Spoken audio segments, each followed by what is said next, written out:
calling me, but we'll move on. Fox News alert. New York Times just posting a major piece on its website. It's an exhaustive report on what happened in Benghazi, Libya in September of 2012 and the attack that left 4 Americans dead, including our ambassador there, Christopher Stevens. The Times is reporting and suggesting that they couldn't find any evidence that al-Qaeda or other international terrorist groups had any role in that assault. It also suggests the deadly attack was in part due to anger at an American-made video seen as anti-Islam. This goes against much of Fox News' own reporting. Now let's bring the congressman back. Congressman King, not only against our reporting, but everything else we knew up until this point. Why?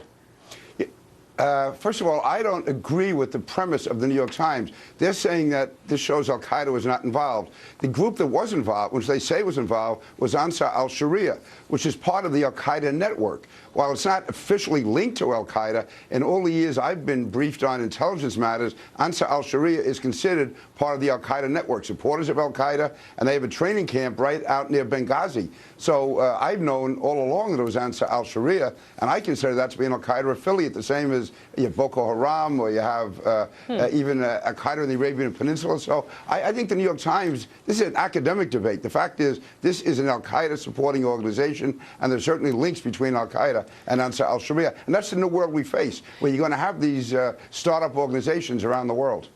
You know, I do want to point out that these were excerpts from 6 chapters of a book that are coming. And sometimes you have to question, you know, when somebody's trying to sell a book, what goes in it and so on and so forth. Real quickly, your response in terms of moving forward with Benghazi and an investigation. Oh, I think we still have to have investigations. And the Intelligence Committee and other committees in the Congress have to go forward.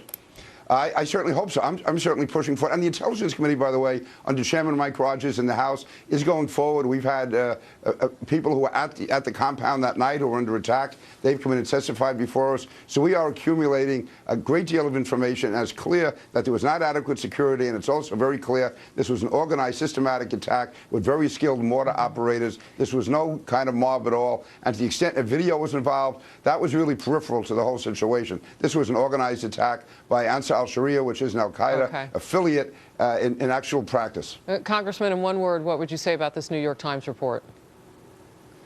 From what I've seen so far, it's misleading because it's making a distinction without a difference.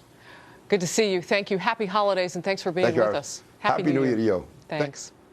New reaction pouring in on the news. Duck Dynasty is going to resume production on A&E with its patriarch. He's returning after briefly being suspended. Gay rights and other civil rights groups